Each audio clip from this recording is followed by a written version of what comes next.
Thank you. Thank you, Dr. Molina. Thank you, Ashish. I'm going to share my screen with everyone and get started for this evening. So namaste, everyone. Wishing you all a very, very happy Navaratri. And today we are celebrating the birthday of Lord Rama. I was hoping Dr. Molina is wearing his Ram cap today, but it's the birthday of Rama, it's the Ram Navami. Wishing you all a very, very happy Ram Navami. And it's very interesting that we are going to talk about a very unique topic. And there is no pun intended when we selected the title for the book, Awakened Sleep, because usually we think of sleep where we go to sleep and we are ignorant of anything that is happening. We are dead as a log. But is it possible to convert that into an energetic quality of sleep where it can be an extension of your meditation practice? And that is the very premise and the purpose of this book called as Awakened Sleep. Dr. Molina was very kind to introduce me this evening.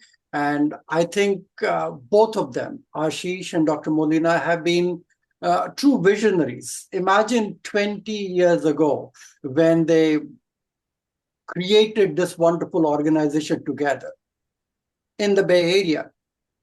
2004, 5, 6, 7, there was no Twitter, there was no Facebook, there was no Meta. Even the first smartphone of the Apple was launched in 2007. And if you can really understand what has happened in last 20 years, how the technology is affecting the human mind, I think it is absolutely obvious that we are seeing the impact on the human physiology and affecting every area of our lifestyle. So I think they were true visionary, and I think they are taking this to the next level when I just was watching the presentation by Ashish. If you look at heart disease, hypertension, dyslipidemia, cancer, dementia, Alzheimer, that can all be linked with what you guys have created. The program that we are created is something which is very pertinent to what we call it as an Ayurvedic way of living. And I think South Asian population is something where we don't need to educate them about Ayurveda. And many of the books that I wrote are related with my clinical experience. One of the one which was Change Your Schedule, Change Your Life was the schedule dictating your physiology, where the work boundaries have become invisible. You start working as soon as you wake up, and you are working till you close your eyes in the evening. So how many people start their day looking at their cell phones and end their day looking at their cell phones? And I think when our schedules start dictating our physiology, that's when we see the changes that affect almost every area of our life. So I think hot belly diet, and one of the premise that I wrote several years ago in the hot belly diet book was eat late to gain some weight, sleep late to gain some weight. And if you end up in doing both, then it creates a huge problem, which creates not only a cardiometabolic risk, but creates a bigger challenge in how you deal with your life and how you deal with a rampant onset of chronic inflammation in the body, which can affect everything. And I would like to give a talk more specific to Ayurveda and Vedic perspective of sleep, but I just want to point out a couple of things. And this is a recent study that was published last year, where we are clear now that sleep outweighs diet and exercise. So when we look at the three pillars from an Ayurvedic perspective, we call them as Trayopastambha, which is diet, sleep, and exercise. So sleep outweighs diet and exercise, which is the number one behavioral factor for life expectancy. And thousands of years ago in Bhagavad Gita, when Lord Krishna said, Yukta ahar viharasya yukta cheshtasya karmasu, yukta swapnavabodhasya yogo bhavati dukkha. Eat the right food at the right time, do the right actions at the right appropriate time, go to bed at a proper time, wake up at a proper time. And that is the yoga, that the way you live alleviates all causes of suffering. And everything that we are trying to educate people with the meds program, meditation, exercise, diet, and sleep, is exactly what this quotation from Bhagavad Gita is talking about. And so we are painfully realizing that, going back to this understanding that sleep can literally be a predictor for so many chronic diseases. And this is also Stanford Medicine AI model that they created, where they were looking at what happens when people are sleeping. And they are looking at multiple factors, as we see with brain waves, with the respiratory airflow, snoring, blood oxygen levels, heart activity, and of course, the electrical activity of the brain, leg movements, and all of those things. And what we are able to see, that we are able to predict the risk of about 130 different conditions, which can by looking at one night's sleep. And when we see this, we are seeing a very interesting model where the brain that looks asleep, but the heart that looks awake. The brain that looks asleep and the heart that looks awake. Think about it for a moment, okay? We are just able to measure the objective experience of the sleep. That's where we stop. That's where the current medicine stops. And even that is enough to really understand the breadth of the importance of why sleep is so important. And as we go and talk more about the Vedic perspective of sleep, I would like all of you to actually take a nice deep breath, gently close your eyes, and ask yourself one simple question. How well did you sleep yesterday night? You don't have to answer me that, but just ask yourself this question, that how well did you sleep yesterday night? And now ask yourself another question, that what is the biggest factor that influences your night's sleep? What influences your sleep the most?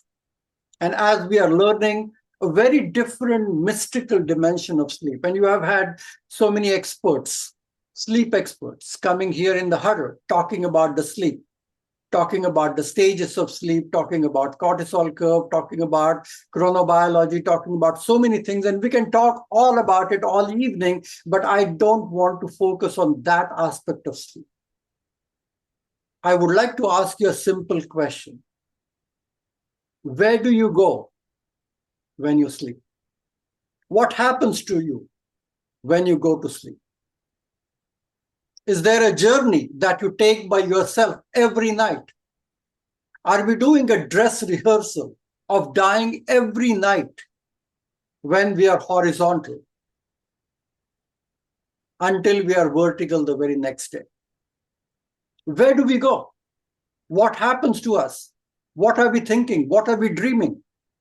And is the mystical nature of sleep related with who we are, with our consciousness, with our awareness? And what does Ayurveda, Upanishads, Vedic literature talk about it, and why it is so important in the current day and age of the modern science?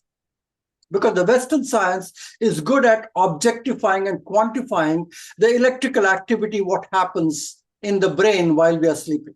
Nothing more than that. There's no instrument which can tell you what you were dreaming in your sleep. Nobody can tell you that. And why in the world you would dream one thing tonight and different thing tomorrow evening. When we look at sleep, what sleep does, it could be a multi-trillion-dollar drug if you really understand the benefits what sleep does. Immunomodulation, regulation, it's one of the most potent anti-inflammatory and immunomodulatory activity one will ever do in their lifetime. And about 10, 15 years ago, there was no science backing up this claim. It was something that you go to sleep when you have nothing else to do. You get whatever 5, 6, 7 hours of sleep whenever you can get, and the body can function.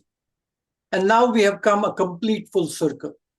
where we understand and we are educating people, where this is the most biological process that happens to almost every living species in the universe, that you have to recharge your batteries and you have to zone out and sleep. And the body recharges and retrains itself, and sleep as a miracle drug. Its body's master healer, repairing tissues, strengthening your immunity, and regulating all your biological clock and gene expressions at a chronobiological level, the clock genes that we talk about. And we can correlate that to very, very simple functions of light and darkness, but it's much more complex than that. It clears the mind, integrating memories, emotional experiences, but even more importantly, spiritually. It gives you a rare opportunity to dissolve into that greater field of consciousness. Some of you who are familiar with Vedic sciences would understand that we talk about 7 different states of consciousness. Sleeping, dreaming, and waking. These are the 3 states that we are familiar with. Either you are awake, or you are sleeping, or you are dreaming. These are the 3 primal states of consciousness. But the 4th state of consciousness, which is considered to be the most important one, is called as the transcendental state of consciousness. Turiyatita avastha. So when you are entering into that state where you are neither sleeping nor dreaming and nor awake, many times that happens when you are meditating. You're closing your eyes and you are slowly slipping into that 4th state of awareness and consciousness, in which you are able to watch and witness your thoughts. So let me ask you a simple question. Is it possible for you to observe, witness, watch yourself asleep, even observe yourself dreaming? And I think this is not a possibility or probability. It is something that is 100% possible. It is giving you that glimpse of tapping into the field of infinite possibilities. It is one of the most creative fields of awareness. How many inventions and discoveries have happened during deep sleep? When you're trying to use your senses to find out solutions to the challenges that you're facing, and you withdraw and go to sleep, and suddenly the solution rises to the top. The DNA structure was coined in deep sleep. The benzene ring was coined in deep sleep. The periodic table of Mendeleev was coined in deep sleep. Hundreds of beautiful art, scenarios, books, novels, movies, ideas came from that creative field because you're tapping in your sleep. We jokingly say that, let me sleep on this. Because when you sleep on this, you are intellectually detached. Your senses are withdrawn. It is impossible in a given day for you not to have your senses muddle your thinking. Impossible. Even if you meditate, you're still listening to something that is happening. You're still smelling something that is cooking in the kitchen. You're still aware of many things, the temperature in the room, the chair where you're sitting, or the floor that is too hard and uncomfortable for you to sit, because the senses are still awake. The only time the senses are completely withdrawn, means Patanjali is trying to talk a lot about how you can withdraw your senses, but it is impossible. It's only possible in the deep sleep, where once the senses are withdrawn, you are accessing the unbounded source of creativity and wisdom. And that is one reason that we should all look forward to going to sleep every night, being aware, preparing ourselves for this mystical journey that you're going to take every night. As we drift into slumber, we release the identities, the narratives that bind you in the waking world. Your ego, your money, your prestige, your position, everything goes away. You're the same person as any XYZ who is sleeping, because you're entering into a world of pure awareness, pure state of consciousness. And here in that silence is the language of God in which you're accessing that silence. You are leaving your edges and boundaries of your physical body and life behind. and you're reconnecting to your true nature. You go to the same place where you were before you were born and long after you'll be gone, connecting yourself to the true nature of reality, unbounded, eternal, and blissful. Is it too abstract? Is it too complex? It can be. But this is the very purpose of our talk today. Ask yourself a question. Simple question. That what would happen when all the labels that you have of yourself fall away? When your ego dissolves into that state of pure awareness? That is when you're able to actually progress into the true state of meditation and pure state of awareness. In the silence, it's a sacred gateway. And as I said, we can talk a lot about the alpha waves, theta waves, gamma waves. We can talk about the stages, phases of sleep, electrical activity, this and that, and we can give all kinds of excuses, but this is not the purpose of this talk. When we say awakened sleep, especially Maharishi Mahesh Yogi, it was very interesting about 50, 60 years ago when he came to the Bay Area and started teaching transcendental meditation to people. Many of the TM teachers were very excited because there was a big headline on the front page of San Francisco Chronicle, which says, TM helps you sleep better. And many of these teachers were so excited, they take these headlines in newspapers to Maharishi to show him that, Maharishi, we see we are on the front page. And finally, America is realizing he got those newspapers and was very disappointed. He said, God, I came here to wake up these people and they're using my technique to sleep better. So what does that really mean? What it simply means that your body needs a rest, but you can accomplish both, giving your body a rest and using that sacred gateway to rejuvenate, to have better creativity and spiritual awakening. And we can objectify it. We can see that students who sleep or get a good night rest perform better in the test. Those people who get a better sleep actually are cognitively much more alive and sharper. But spiritually, there is a whole tradition of Vedic knowledge where we are talking about sleep can be used as a conscious journey into the infinite. If you look at the Buddhist tradition, if you look at the Vedic tradition, they all talk about using sleep, not only going to sleep unconsciously, but a state of profound recalibration where you're integrating your mind, body, and spirit. And is it possible? How do you do that? And I think the solution that we mentioned in the book is what you do about 1 hour before you go to sleep. The sleep hygiene, the sleep ritual, where you are cultivating and preparing yourself to go to sleep will decide the very course of your sleep. Think about it for a moment, okay? How many of you think that the movies that you're watching on Netflix haunts your sleep in the night? Many of my patients who are South Asians are talking to their parents in India at that time because it's morning time, and they are happy because it's morning time for them, but these people are not sleeping well because of whatever the nature of that conversation was that night.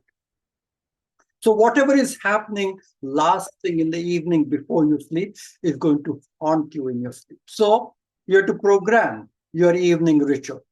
And Ayurveda, as I said, is a consciousness-based approach to health and healing.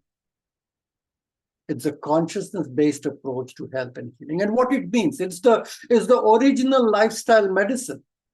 Even before we heard the word lifestyle medicine, Ayurveda simply means how to live your life. Because we have painfully realized it's not the genetics, it's all about epigenetics. It's not the genome, but the epigenome. It's not what goes on, but how you live and what is your environment, what are the few people that you talk on a daily basis, what are the books that you read, what are the movies that you watch. Everything affects you and creates your personality. And culturally, And I think it's very interesting for the South Asian part to understand this culturally, how we believe in higher states of awareness, consciousness, spirituality, our family life, our bonding with our kids, and the challenges that we face with our parents, our siblings. All of that is so hugely affecting our heart health and our sleep and our variety of different so-called risk factors. And if you can regulate what we call it as a modifiable risk factor, I think you need to use this 30 minutes, half an hour, 1 hour before you go to sleep as the biggest modifiable risk factor, because your energy level depends upon the quality of sleep. Your digestion, your metabolic function depends upon the quality of sleep that you get. Even 1 day of not sleeping puts you into a state of prediabetes. 1 night of not good sleep puts you into a state of prediabetes. Imagine that there are 3 or 4 days of a week that you can't sleep properly, and it haunts you.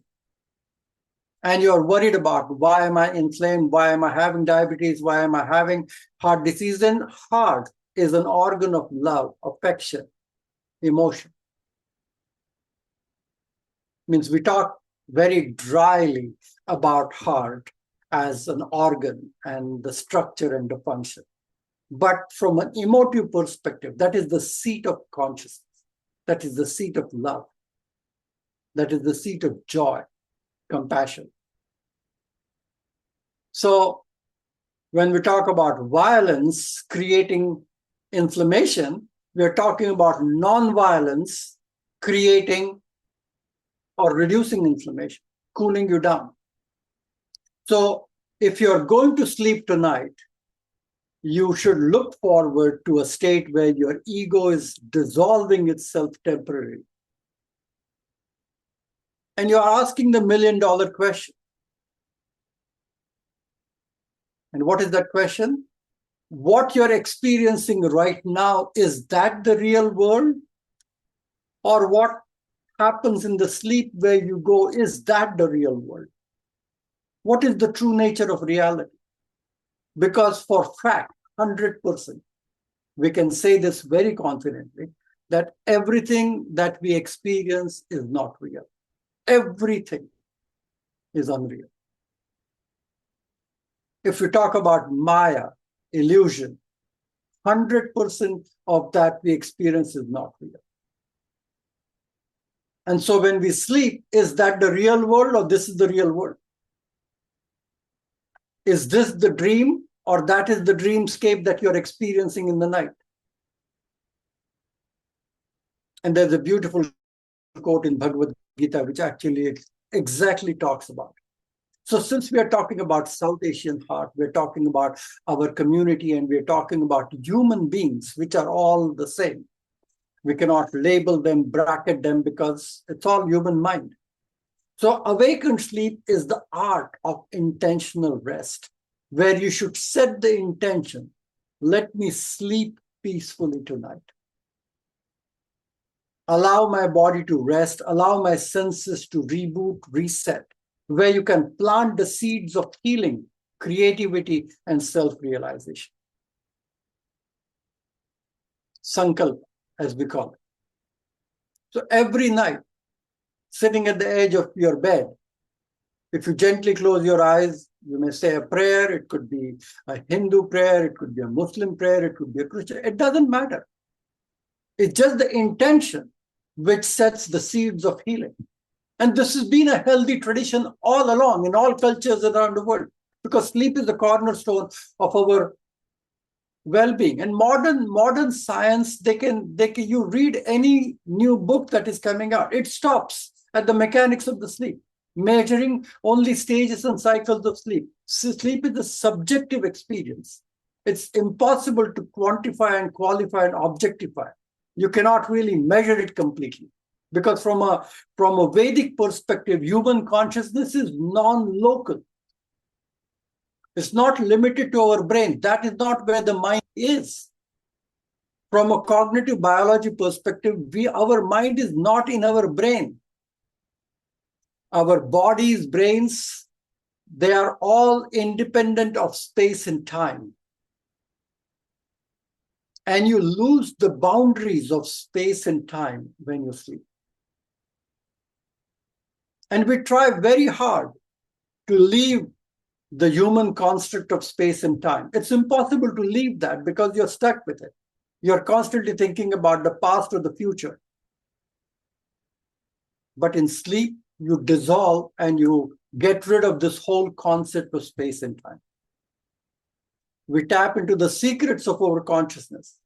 If you do the prayer, if you do the meditation, if you do your self-reflective journaling, if you are able to follow an Ayurvedic ritual that I'm going to share with you, you are having an opportunity to not only access health, but improve your health, well-being, creativity, and improve your cognitive function. And I was telling Ashish earlier that this program can be very well extended to almost every chronic disease that we face in this country. Because poor lifestyle is carcinogenic lifestyle. We are talking obesogenic lifestyle. We are talking about lifestyle that create risk factors for almost every disease. You name it and you can have it. And everything that we're talking about here in this program is going to not only reverse the heart disease, reverse all kinds of cancers, reverse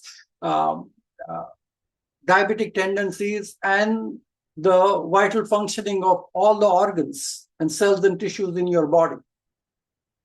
So it's a generalized preventive program which is modifying your lifestyle, not because you're on a program and you're following a diet for a few months, but cultivating a habit that becomes the very second nature of your personality. As we dream, as we sleep, as we enter into an observer role, we are tapping into that Shakti. And pardon me here for my Sanskrit, but as I said, the topic today is the Vedic perspective. So sleep is a goddess. Nidra Devi, as we call it, is the goddess. And she is the mother of creation, Prakriti, as we call it. She is the creative energy behind all creation, Mother Nature. In her infinite wisdom of form and phenomena, guides you to a knowingness that is ingrained in the nature itself.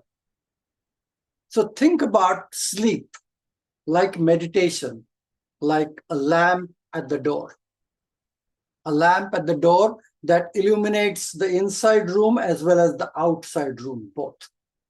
Your inner self and your outer life, your inner life and your outer life. It gives you a glimpse into consciousness, both your inner world and outer world itself. And I was telling you that in Bhagavad Gita, it actually has a beautiful quotation in the second chapter, the 69th shloka. It talks about Ya Nisha Sarva Bhutanam Tasyam Jagarti Sanyam Yasyam Jagrati Bhutani Sa Nisha Pashyato. What all beings considered as day is the night of ignorance for the wise. And what all creatures see as the night is the day for the fully awake introspective stage. So whether you are into that state of consciousness where you are beyond sleeping, dreaming, and waking state, you are in the fourth transcendental state of consciousness where your body is resting, but your mind, your intellect is fused with Atman, with consciousness, in which you are able to discern the qualities of real and unreal. What is sleep, what is dream? And you are elevating to higher states of awareness and consciousness. Again, take a nice deep pause here. Take a nice deep breath. We're talking about a lot of complex topics here, what happens in our sleep. But ask yourself a question that when I go to sleep every night, what goes in my mind?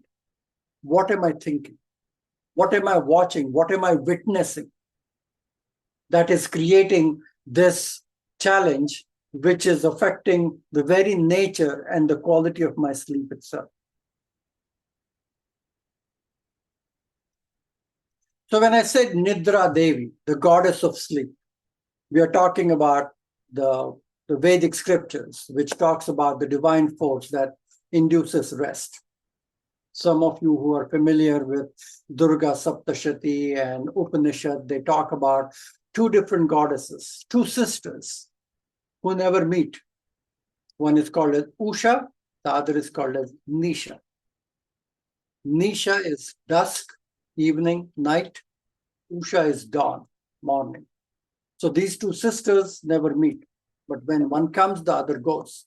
Because sleep is depicted as a divine force that induces rest, rejuvenation, and casts her spell on you so that you go to sleep. It's a very spiritual significance. It's a state of consciousness where you're going to that stage of deeper rest and awareness into higher dimension of consciousness. Yogamaya is often called for the sleep, is the term that we use according to Vedic perspective, is the divine power of illusion and creative energy. And the cosmic force that veils the ultimate reality, because when your senses are awake, the veil is not allowing you to see and experience. You are limited by the confinement of your sensory faculties. When you transcend them, then you are seeing something which is way beyond the reach of our sensory faculties. It's the metaphysical role of Yogamaya uplifts while the Mahamaya entangles. So during the day, we are entangled in our world, in our own ego. In the night, that ego dissolves and you are able to find the higher role of awareness in the field of Yogamaya. You're able to create this interface between the real and unreal with an enlightened sleep, with an awakened sleep. So Yoga Nidra is one of the concepts which is a meditative state. You may think of Yoga Nidra as a technique, as a practice, but it is the closest state one can get to what is called as Nirvikalpa Samadhi. Shankaracharya, who is considered to be a very revered sage in Vedic tradition, actually calls Yoga Nidra as a state of Nirvikalpa Samadhi, as a state of highest form of meditation, if you can practice, which takes you very few hours to rest and relax and unwind, but gives you optimum rest and gives you a much metaphysical dimension of transcending the limitations and the boundaries of your sensory faculties. It improves your creative potential because you are tapping into the field of all possibilities. Ayurveda, which is one of the most ancient science, that is health science, that is known to humanity. One of the most ancient, one of the most comprehensive science that we know, actually talks about a very simple reason why we sleep and how we sleep, according to Charak Samhita. Yadatu manasi klante karmat manam klamanvita visheye bhyo vinivartante tada swapati manava. When the mind, including your senses and sensory faculties, are exhausted, they disassociate themselves from their objects. And that is when you actually use their mind to go inward. Inwardly directed mind is yoga. Outwardly directed mind is bhoga, can lead to roga also. So when it happens automatically in the sleep, what we are learning through this talk and through the book and through the literature, means we are talking about actual Vedic references that you can tap into, that will help you understand that you can change the mystical nature of the sleep to have an enlightened quality of sleep. Way before even the science started proving multiple studies on sleep, thousands of years ago, Charak Samhita talked about sleep as your life depends upon it. Nidrayatam sukham dukkham pushti karsha balabalam vrashata klivata jnanam ajnanam jivitam nacham. Your happiness, unhappiness, strength, weakness, potency, impotency, knowledge, ignorance, life, death, everything depends upon sleep. Imagine when we talk about the three pillars of life and someone talking about diet, sleep, and exercise, where they all feed off each other. A good quality diet will help you better quality sleep in the night. Again, means what you eat, when you eat in the evening affect your sleep. The quality of sleep will decide what kind of energy you will have to be physically active, how pleasantly you're tired, how well you digest and metabolize, and how well you sleep. They all feed off each other. So the triangle and the tripod of life is diet, sleep, and exercise. And this is what the mission statement of South Asian Heart is all about.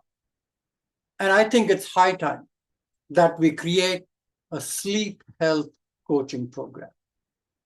Because I think the sleep health coaching program is taking us way beyond the understanding of not only the heart health, but creating a preventive template to everything, including emotional happiness. Let me ask you a simple question. Tell me, and this is a raffle question, okay? Anyone who answers this question and types the answer into the chat box will get a free signed copy of my book today. Tell me number one reason for insomnia. What is the number one cause of insomnia? Getting stress and anxiety, stress, watching a screen, stress, worries, stress, anxiety, imbalance. Well, I think the number one cause of, thank you. That's good. That's very close to what we are saying. But whoever typed it, I will let Erica decide and they'll get a copy of the book. The number one cause of insomnia is somniphobia, fear of falling asleep. There are people who are scared to go to sleep, being alone, tossing and turning in their bed, tuning into their own radio station at that time of the night. It's loneliness, fear of going on the other side, fear of death, fear of mortality. All of that really converges at that time of the evening where people are unable to sleep. And we can glorify that with stress, technology, this and that. But in this country and worldwide, the emotional health, the challenges, the mental health has become a huge problem. And I would request Dr. Molina and Ashish to actually really look at this emotional health component even more closely and create a sleep health coaching program so that we can really guide people to dispel that fear. Because it's an illusion. We are never born, we are never gone. That's the very basis of Ayurvedic mission statement. The mission statement of Ayurveda is Ayurveda Amritanam, Ayurveda for immortality. Asatoma Sadgamaya, Tamasoma Jyotirgamaya, Mrityorma Amritam Gamaya. Lead us all from untruth to the eternal truth.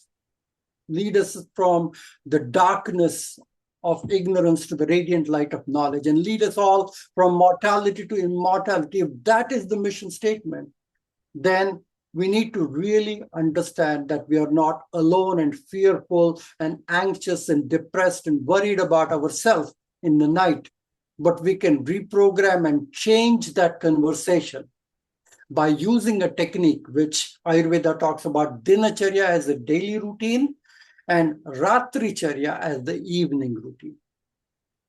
Very powerful, because ratricharya is what you prepare your evening journey with journaling, with meditation, with mantras, with chanting, with evening bath, with self-care rituals, everything. Because sleeping is the most efficient way to improve your health. Eliminating toxins is a natural urge. If you are hungry, the body will not force you to eat. But if you don't sleep, the body will force you to sleep. You will fall asleep behind a wheel. You'll fall asleep God knows where. But it will happen. It is a natural urge. Every cell of the body deserves sleep, and it will find a way to make it happen. It's one of the best ways to create order from the chaos of life. Renewal, repair, immune, memory, immunity, everything. You're learning when you're sleeping. Cognitively, your brain is cleansing, detoxifying, helping you think clearly. And again, diabetes, weight gain, all of those things are the byproduct of a good night's sleep, including inflammation. Overall, all the risk factors are improved when you start sleeping better. Sarva Roga Hari Nidra is an Ayurvedic statement where almost all diseases are on the cusp of improving when you are able to fall asleep and stay asleep on a given amount of time. And that creativity that happens. I don't know how many of you are familiar with Ayurveda and Ayurvedic sciences, but we use these terms called doshas and your mind-body constitution, which is governed by doshas. So Vata is a combination of space and air. Pitta is a combination of fire and water. And Kapha is a combination of water and earth. And there are dosha-specific emotions that affect your sleep, depending upon your body type. If you're not aware, we'll help you to find your body type. But I think it's very important if you're a Vata type, if you're lean and thin and wiry kind of a person, then the natural emotions that you struggle with that affects almost every area of your life are fear, anxiety, nervous, jittery. These are the people who don't gain weight very easily. They're slightly underweight, they're restless, they're anxious, jittery, worrisome, frightened. Fear is the emotion. Number one dream in the world is a fearful dream. Missing onto something. Not able to go to the examination, not able to catch the plane, not able to get on time properly or the interview, or missing out on something. Fear is the number one nature of the dream. Restless, confused, ungrounded, guilty, these are all Vata-specific emotions. They don't think about anything else, but they think about something wrong with them. And they hurt themselves with their self-destructive thoughts and patterns. So we have to do a lot of counseling as per your body type. That affects your sleep as well, and we'll talk a little bit more about it. Pitta people who are more like a type A, more driven, dynamic, intense people, they're flushed, red, muscular, intense people, premature graying and balding of hair. But by nature, they are a little bit grumpy and irritable, angry, jealous, irritable, very sharp. They learn things very quickly. They are very organized. They are fussy with date, place, time, calendar, a bit manipulative, intense, very passionate, a bit intolerant to everything, and a bit more egoist. You know those kind of people. And Kapha people, which are a little bit heavily set, more easy to gain weight. They look chubby, big, tall, heavy, hefty. But their mind, their emotions are dull, inert, needy, attached. Vata people are more prone for anxiety. Kapha people are prone for depression. Vata are more worried about future. Kapha are more worried about past. Possessive, gloomy, lonely, lazy, depression. And so the purpose is that you are blessed and cursed with the hardware of the doshas in your body and mind. And you need to use a spiritual software like yoga and Ayurveda. Ayurveda is to free the mind, which is trapped in the body. And yoga is to free the soul, which is trapped in the mind. So transcending mind, moving towards sattvic way of living and thinking and behaving is the very premise of everything that we teach and preach in Ayurveda. And there are a lot of things, and we talked about it, that what are aggravating your Vata imbalances that are affecting your sleep. Overstimulation, too much of exposure to screens, blue light, neurotransmitter, hormonal insufficiency, depletion, digestive disturbances, bad foods, hyperacidity, feeling gassy, bloated, too much of heavy late night meal, too much of stimulation in the nervous system, hostile conversation close to bedtime, watching something which is fearful, intense, violent, stimulation that suppress symptoms like alcohol or caffeine or cannabis or things like that. And Pitta can be even a different one. And we'll take questions in a minute once we conclude this. Increased mental focus. These people are driven. They're working late night, close to bedtime, burnout, exhaustion, digestive imbalances, hyperacidity, dehydration. And they're using stimulant to focus on work, extra cups of coffee and caffeine, and all of that. So if your lifestyle is affecting the doshic imbalances and variety of different natures of your doshas are affected. Like prana is overstimulation with sensory intake. If you're watching a violent movie in the night, you're having a hostile conversation, if you're having an argument with your partner, all disturb the mind, creates restlessness and sleeplessness. Samana is having a late night food. Many people are behaving Monday to Friday, but weekend warriors, they drink more, they eat more, they sleep late, they eat late, all of that. It creates energy imbalances, hormonal and neurotransmitter irregularities. Vyana, which is also to do with hyperactivity. Many people are getting so stimulated that's the only time they are trying to find to do exercise. There are places that we talk about 24/7 open. So I have some patients who go for a workout at 9 o'clock in the evening. It's such a terrible time. Exercise is good, but the timing is awful. The science is not about what you do. The science is all about when you do. It's not what you eat, when you eat. It's not how much sleep you get, but when you sleep. It's not how much exercise you do, when you exercise. Udana is all about overwork. You're thinking, writing emails, texting people, worried about next day schedule, worried about the meetings next day, misdirection of the energy, lack of meaningful work, inability to rest. All of that happens close to bedtime. You're not able to look at the bigger picture of life. You're stuck at the micro picture of life. And of course, apana, which creates mental and physical resistance to sleep.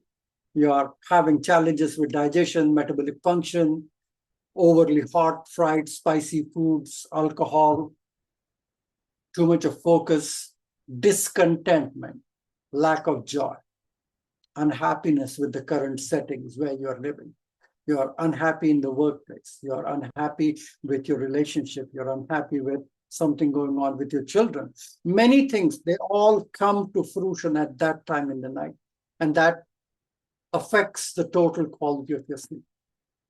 And we talk about a lot. And again, we look at the functions and the markers in the blood reports, and we look at the C-reactive protein. We look at a variety of different markers, and they tell us about whether the body is inflamed, whether you're deficient in something, whether you're having a clogged liver, whether you have a fatty liver. And Ayurveda is a science which addresses to cleanse and detoxify and purify the body so that you declog those imbalances. And if you're a Vata type, ask yourself these simple questions which are on the screen. I don't have to read all of them, but people who are light and thin and wiry and Vata type and who do activities more quickly, they have hard time falling asleep. Pitta people, they fall asleep okay, but they wake up in the wee hours in the night. They wake up at 2 o'clock, 3 o'clock in the night, and then they start working and they start spinning their wheels, and they are having conversations and typing emails at that time in the night in their mind. Vata people have hard time falling asleep.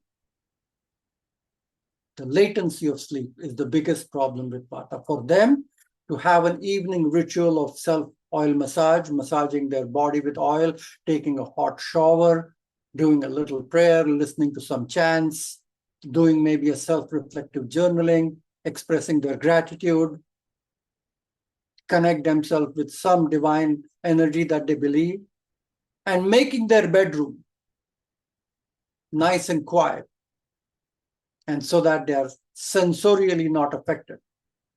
Does your sleep get easily disturbed with noise? Do you feel cold at night? And that's a problem. And I see that in my patients. Is that right?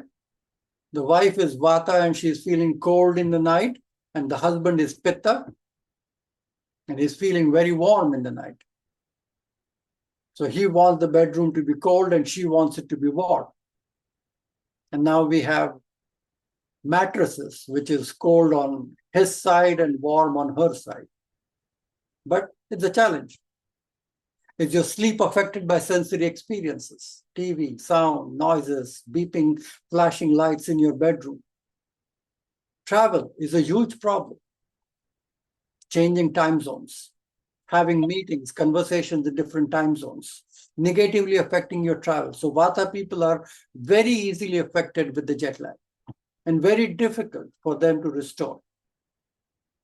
And even the weekend warriors, what we call it as a social jet lag, where they behave themselves Monday to Friday, but come Friday, Saturday, Sunday, they have a messed up schedule. And that can also affect the pattern of their sleep. Do you have nightmares? Do you have vivid, multisensory dreams? Do you wake up feeling anxious, jittery, and spacey? And even 1 or 2 nights of poor sleep can make you completely disoriented.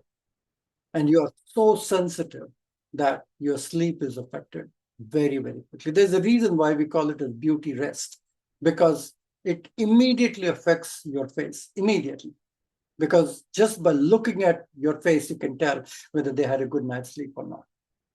Pitta type is often affected, where they have problems not falling asleep, but they wake up around 2 o'clock in the morning. That is the Pitta time of the night. There is a dosha clock. There's a chronological timing that you wake up in the middle of the night, that the body becomes flushed and warm. You feel warm and sweaty. You have a tendency to kick off your covers. You feel as if your body is relaxed, but your mind is still awake and it's working while asleep. You feel thirsty in the night, sometimes even hungry. Do you wake up feeling wired and ready, springing out of the bed, and really in an intense, cranky mood in the morning because you are planning your day and wanting to execute everything properly? Your sleep is affected by the lights in your bedroom. You have intense, violent dreams. And do you wake up feeling a little bit more cranky, irritated? And after a good night's sleep, you really feel focused and alert during the day. So whether you are a Vata type of a sleeper, Pitta type, or a Kapha type of a sleeper. Usually Kapha people do not have problem with sleeping. They sleep like a log. Do you fall asleep and stay asleep throughout the night? Do you stay asleep in spite of noise and distraction in the room? The problem is not falling asleep. The problem is not able to wake up properly. The problem is snoring in the night. That happens more commonly in the Kapha people. The quality of your sleep negatively affected by the cold temperature. You wake up feeling groggy, mucousy, congested in the morning. You feel heavy and sluggish in the morning. And if you get a good night's sleep, then you're a little bit more energized and motivated. So ask yourself, and we are going to do a very simple exercise right now. Take a nice deep breath. And I want you to select a mantra, select a sound. You don't have to look at the energetic meaning of this word, but based upon whether you are able to correlate whether you are a Vata type, Pitta type, or Kapha type. We use this as a very prominent technique that sheds consciousness from your heart using the sound. Sound is the ultimate vibration that takes you deeper and deeper and allow you to sink into higher state of awareness. So as you use a mantra technique during the day for meditation, I want you to use these mantras. And I don't want you to research this mantra and try to find out what the meaning is. If you're a Vata type of a sleeper, you use a mantra called Ream. And Ream is a seed mantra for prana, heart, movement, cultivating circulation, relaxation, and joy. If you're more of a medium sleeper, more Pitta type, then you use the mantra called Shreem. Shreem is a seed mantra for cooling, soothing, relaxation. And we are debunking the myth that you should never use your mantra when you're sleeping or anything. No. This is a mantra that you will start practicing and breathing and focusing on your breath in your bed after you turn off the light. And with every breath, you're repeating silently this mantra in your mind. And if you wake up in the middle of the night for any reason, start repeating this one more time. And you create a neuroassociative condition that you will go back to sleep. And not only you will go back to sleep, but you will notice that you are watching and witnessing yourself fall asleep, stay asleep, and even observe some of your dreams. So for a Vata type, the mantra is Reem. For a Pitta type, the mantra is Shreem. And for a Kapha type, the mantra is Clean. The meaning of the mantra Shrim is calmness and tranquility and coolness that is needed for a Pitta person.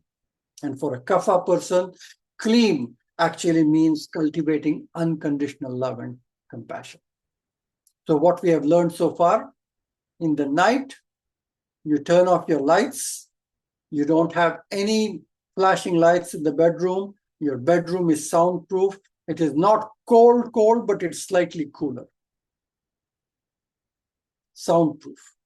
You are eating few hours earlier before you go to sleep.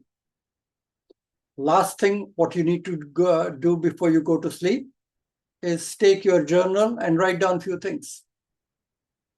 Things that you're grateful for, things that you want to manifest, things that you're happy about. Just a paragraph. Focus on something which is bigger, better, and greater than yourself. Turn off your lights as you are breathing. Just allow the mantra to sink in with your every breath. And as the mantra gets sink in, you will change the tamasic nature of sleep.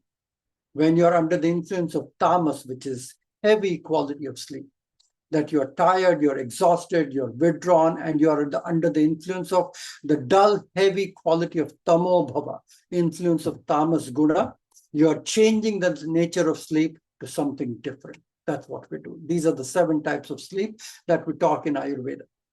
And again, this is too much of kapha can create a very heavy quality sleep called as Shleshma Samudbhava.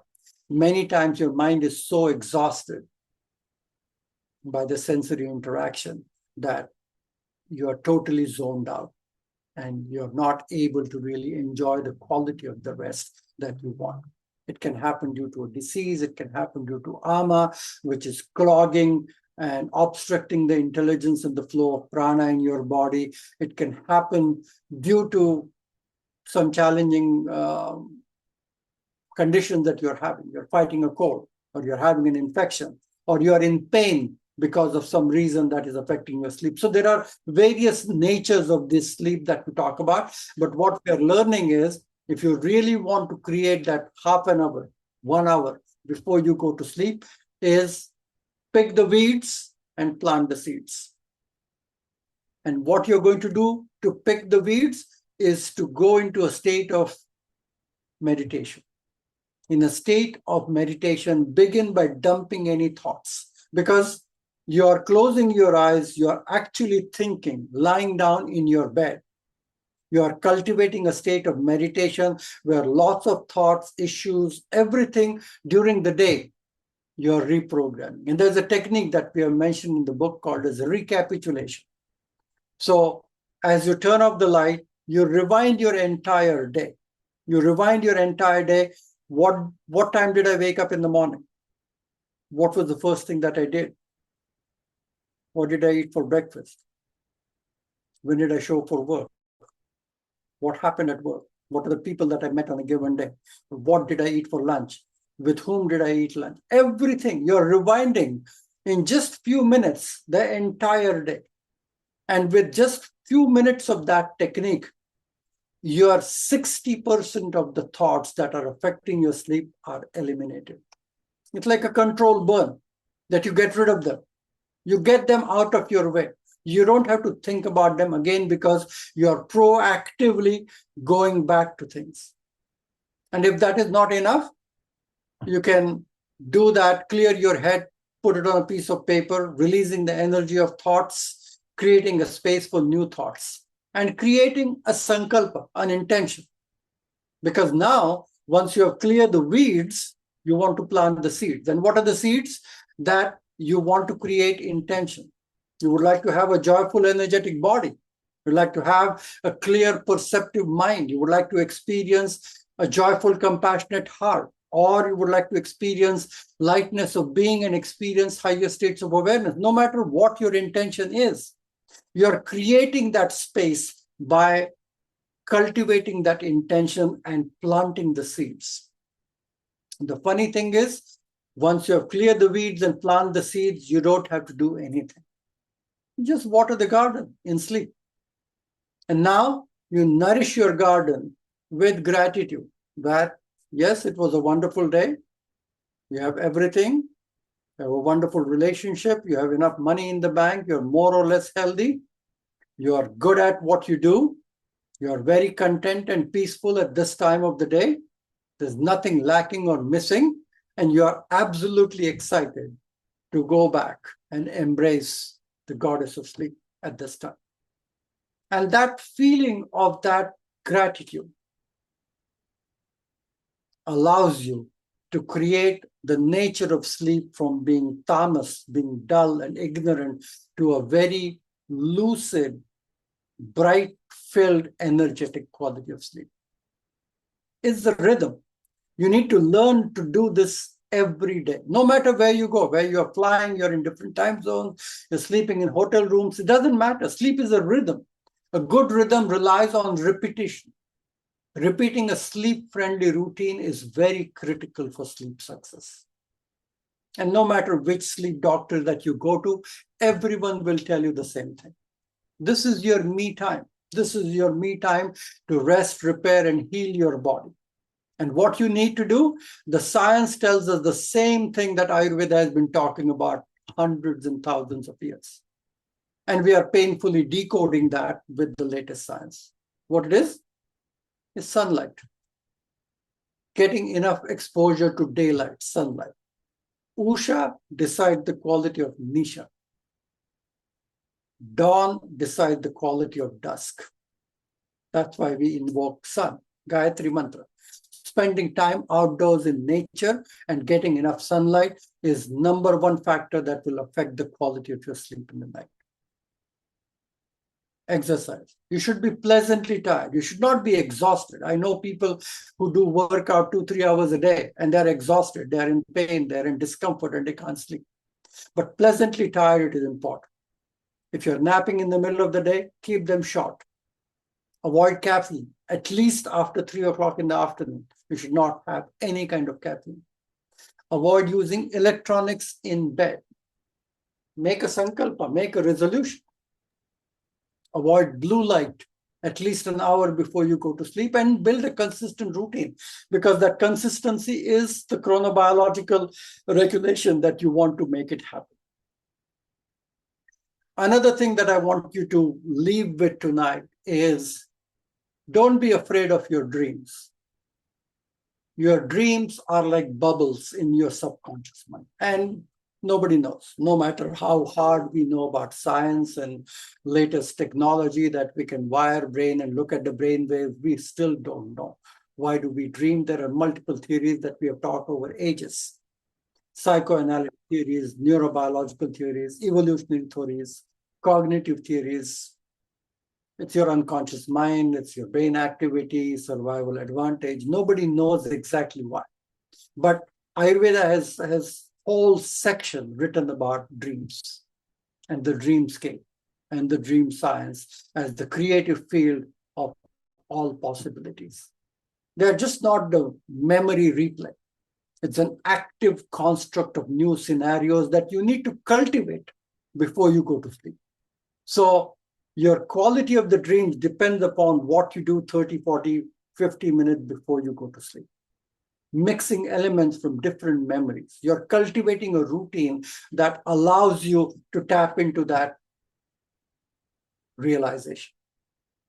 Dreams are not just wish fulfillment, suppressed emotions that appear at that time in the night, but you're programming that with a degree of meditation where you're releasing a lot of stressful thoughts and patterns and focusing on something that is bigger and better.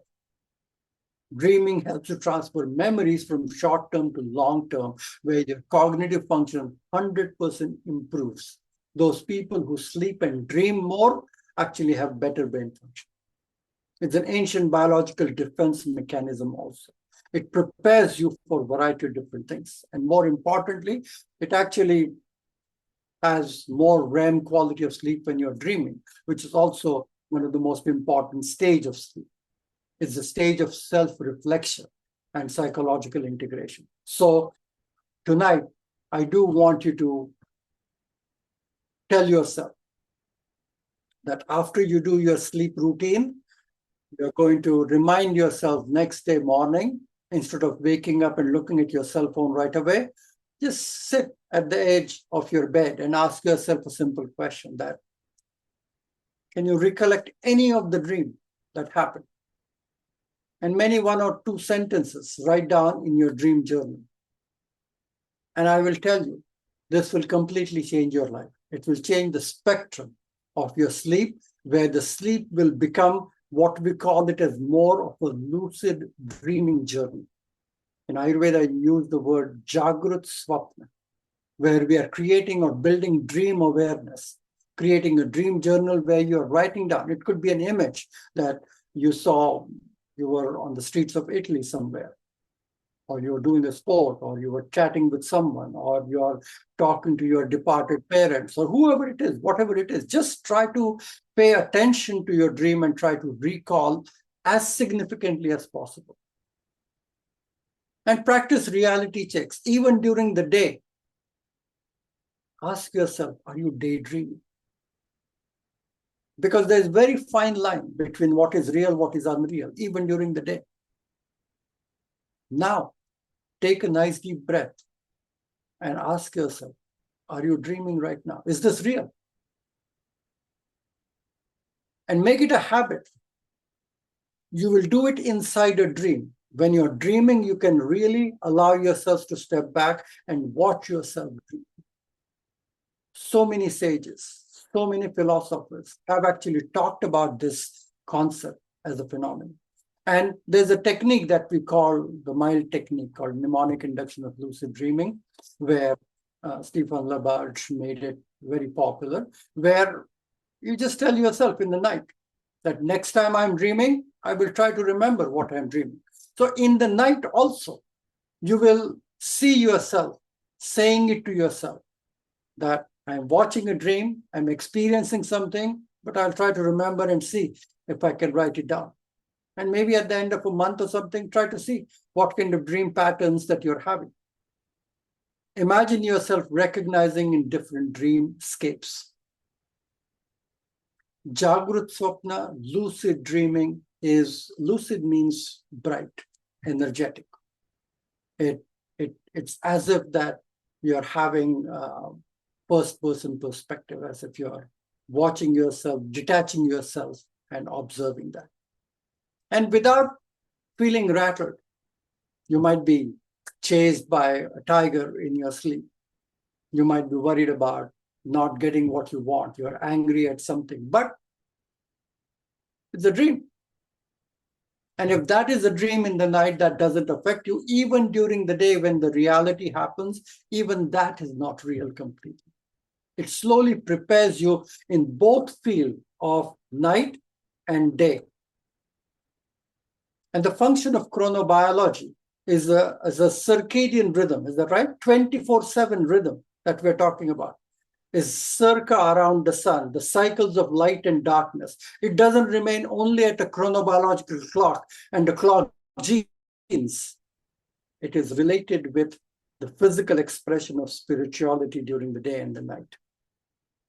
And I think that is the Vedic gift that we're talking. And we're talking and discussing this in this book, because even the transcendental meditation technique, which is a very powerful technique, we all practice TM, but in TM, we actually tell seasoned meditators to use this nighttime technique where you imagine the light from your heart, from the seat of consciousness, slowly spreading, circulating everywhere, and feeling the warmth and the energy. Even Vipassana, which literally translates as insight meditation, which is seeing it inside when your eyes are closed. And I think the most important time when your eyes are closed is when you're sleeping. And bringing that awareness during your daytime activity is important. I want you to practice few simple things that I want you to leave with tonight. Try to energize your water next to your bedside stand. If you have a little cup, try to use a copper cup. And we call it as abhimantrit jala, where you are saying an intention that you're going to sleep, you would like to focus on health, happiness, joy, compassion, whatever you want to manifest. You have that sankalpa and gently blow 3 times on the water. with the intention, gently blow on the water 3 times, take few sips, cover, go to sleep. If you wake up in the night, go and sleep, drink that water. And that energized water is allowing your mind and body to get into a state of calmness and relaxation. I can give you a simple mantra to practice before you go to sleep. Very easy. Some of you can speak Hindi and understand Sanskrit easily, and you can tell me from where this is.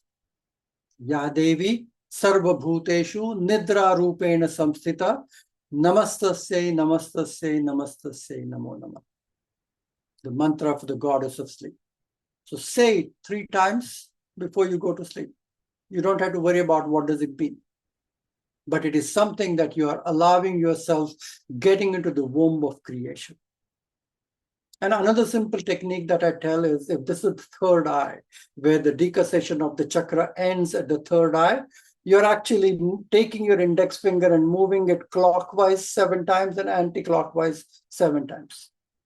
With your eyes closed, you're gently moving your index finger on your third eye clockwise and anti-clockwise 7 times while you're breathing. And you will notice that habit, you condition yourself that you're going to do 1 or 2 of these rituals in the night. We also have an aromatherapy oil at our clinic where we have a blend of chamomile and lavender and frankincense as a simple blend in jojoba oil as a carrier oil. And then every night before you sleep, you open the bottle, take a couple of sniffs, and go to sleep. It's like that Pavlov's experiment, that every time you ring a bell, the dog starts salivating. So now every night you go to sleep, you sniff that aroma and you will fall back asleep. And you take that wherever you go. You're traveling to India, you're sleeping in a hotel room. Just that sniff tells your body it's time to rest, unwind, and go to sleep. So that neuroassociative conditioning are good rituals to practice. And of course, we talked about physical activity, sleep environment, all of that. And we have a variety of different techniques from an Ayurvedic perspective. Massaging the soles of the feet is a very good technique also, because there are meridians that are connected, the marma point that are connected to everywhere in the body. Coconut oil, castor oil, it doesn't take a whole lot, few minutes, couple of minutes. Take a little coconut oil, castor oil, rub gently the soles of your feet and go to sleep. If you know what a kase wand or a kase bowl is, you can gently massage that. You don't have to. Lavender capsules, very gentle, simple, natural remedy. Magnesium, some of you are familiar. Some amino acid like glycine, theanine, melatonin, and serotonin that regulate the sun and the moon in our body. Means again, super low dose of melatonin is good to reduce inflammation. You don't have to do that. But the most important thing is blue light, no caffeine after 3. More importantly, pleasantly tired, exercise, try to sleep and wake up around the same time. Golden milk is a good habit. Having a turmeric milk at bedtime is a good habit. If you can handle regular dairy milk, that is good. If not, you can make it with almond milk or oat milk. Just have some combination of turmeric with some simple spices, and we have an excellent product on our shelf called as golden milk. You add that to a warm cup of milk and have that as a dessert. And that quenches and creates coolness. It's a very sattvic spice. It makes your mind much more quiet and gentle and relaxed. And you can always use simple remedies. We have excellent herbs, adaptogenic herbs, Brahmi, Tulsi, Ashwagandha. The Latin name of Ashwagandha is Videnia somnifera, which induces sleep. So all of those things are really helpful. But the very premise of this talk is making sure that you are paying attention to nutrition and trying to stay away from food at least a couple of hours before you go to sleep. And you should be asleep by 10:30, 11, the latest. The last bus that takes you there to the land of sleep is by 10 p.m. That is the end of the kapha time in the evening. So ideally, that's the best time to be asleep. Movement, you're pleasantly tired, stretching, yoga, walking, any of these things. Sleep routine, start with morning, sunrise, practice before bedtime, simple abhyanga, self-massage, stress management, meditation, breathing. In the night, in the bed, you can take your meditation practice to your bed. You can do some deep breathing exercise, focusing on your mantra in your sleep. You're practicing yoga nidra at that time. And you're also using the mantra to emotionally regulate yourself, to distract you from any kind of thought by doing a controlled burn, by doing a gratitude journaling, maybe a gentle counseling to yourself. And throughout the day, you're taking breaks, you're spending time outdoors in the nature, resetting, regulating your nervous system. I would like to end today's talk with this very beautiful translation of this Ratri Sukta, which is the Vedic expression of the goddess of the night. You spread your veil over the world, a blanket of peace, where everything is held in your loving care. Every living being finds refuge in your embrace, and in the stillness of the night, the seeds of creation are nourished.